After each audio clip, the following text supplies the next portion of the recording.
Welcome to another episode of Random Recommendations. I'm your boy Enigma. And I'm your boy Kwame. I'm about to jump in with an ultimate classic random recommendation. The movie known as Don't Be a Menace. Don't be a menace to South Central while drinking your juice in the hood. Obviously, I'm Gonna Get You Sucker is the original. And then when Marlon and Sean got together and came with Don't Be a Menace, I till this day still remember when I first saw this movie. I still remember. And I've watched this movie recently and it's just as funny now as it was literally. It's crazy to say this, that this film is 30 years old. Crazy.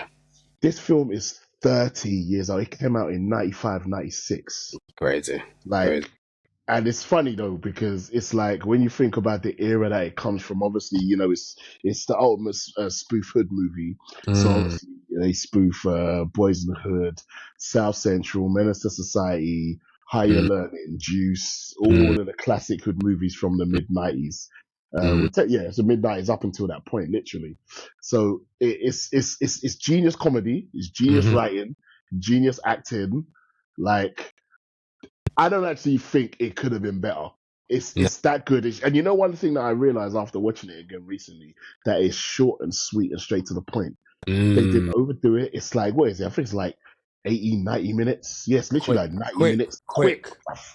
It's just like, before you know it, the movie's fucking over. One of the might be top 3 quotable black movies of all time. Like when you're watching it, you actually forget how many shits came from this fucking movie. Yeah. And it's like when you watch this film is and I'm using this film specifically because to me, watching it again reminded me of what a classic really was. Because I forgot at how good it really is.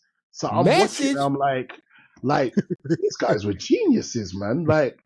It's so good. Like all of them, even the friends, what's his name in the wheelchair is friggin' hilarious. Byron was light skinned. It's too much. Friggin' toothpick. Every single character. Do you know one of the most genius things I always think about when I watch Don't Be a Menace is how did they interweave all of the storylines and made all the other films make sense?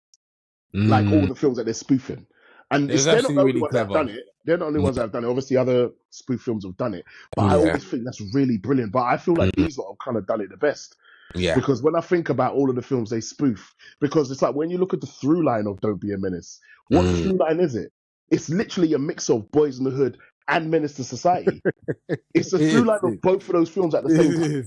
When you think about it. Do you know what I mean? Because the beginning is literally Boys in the Hood, but the ending is literally Menace, because he's playing obviously O-Dog, but then he's also in a sense kind of playing Doughboy. Do you know what I mean? And he's also playing Trey, but he's also playing Kane. Kane. Do you get what I'm saying? So when you think about it, that's really hard to write. So how did they do it? And you know what I mean? And stay on point for the story, but it's also extremely funny. But to me, this is 10 out of 10. There's not many comedies that have been made that touch Don't Be a Menace still till today. So it's top of the list. Especially in the spoof genre. I'm like, if we're going spoofs as well, I'm just saying that. Yes, I think it's actually my favorite spoof of all time. I'm gonna spoof because I mean, again, I'm a big fan of if I look at the top 3 spoofs that they've done, Airplane, Naked Guns. No, I was just saying just the Wayans. I was going to say just the Wayans. I wasn't going to include the others. I was just going to talk about Don't Be a Menace. I'm gonna get you sucker. And I'm gonna get you sucker. Yeah, and I'm not sure. I think it is Don't Be a Menace that I think is the best. Scary Movie definitely comes third. Not to say that it's the worst, but out of the 3, if I had to pick, I probably would. It was more of a fight out of Don't Be a Menace and I'm Gonna Get You Sucker. Because I grew up on I'm Gonna Get You Sucker. I just love that shit. Because obviously, again, because it's blaxploitation as well, and But I think because it's my era, it has to be Don't Be a Menace. Don't Be a Menace is it. You know what I mean? So Don't Be a Menace. I'm Gonna Get You Sucker.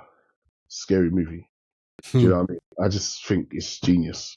You know what I mean? And I actually think they're fully on par with like the airplane movies, like Airplane 1 and 2, genius comedy.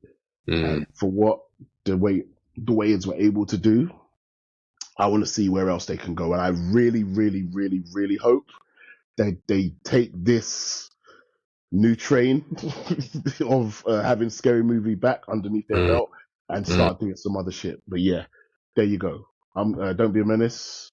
There you go. One of my all-time favorite comedies of all time.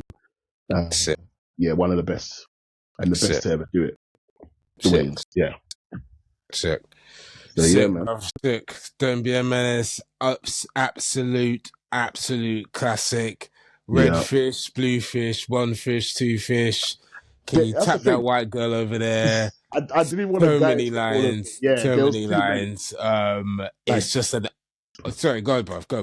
Bernie Mac is in the movie for 3 minutes and tries to steal the whole movie. The whole movie. But it's there's too many. There's so many cameos and little tidbits and lines here and there. It's like it doesn't matter how many times I've watched the supermarket store scene. It's still hands down one of the funniest scenes in any film I've ever seen. Literally ever. And I don't think, and what to me I think goes over a lot of people's heads is the genius in the storytelling and the point they were making in that one scene. It works on so many comedic and political levels that I think you might as well just focus on the comedy, because if you're not black, you're never going to understand the humor in that scene. Because that scene was written for black people. Yeah. We didn't truly. I know this for a fact. The Wayans did not give a shit whether any other race understood that. That niggas. From that moment on, they changed the game. I don't think they realized what they fucking did. The whole concept of we come in the shop and they follow us, but you're literally not paying attention to what's really going on. It's the levels of comedy and genius in writing. Because you know what's so genius about that scene? Hardly any talking. If you think about it, there's hardly any talking in that whole scene. But anyway, that scene alone, it's ridiculous. It's absolutely ridiculous. It's genius writing. But yeah. As we said, so many dope lines, so many great scenes. Don't Be a Menace, absolute classic. Definitely stands up right now. Even if it's 30 years old, it still stands up to the test of time right now. Still worth checking out. Would highly recommend it, man. If you're a fan of Don't Be a Menace, if you've never seen it, however you feel about it, man, drop a line in the comments. Let us know. If you ain't seen it, you need to go see it. If you ain't seen it, it's 100% should be the next movie you watch without a doubt. If you could drop a like and subscribe, that would be much appreciated. Thank you as always. I've been your boy Enigma. I've been your boy Kwame. We've been the two men them. Give them random recommendations. We out. Peace.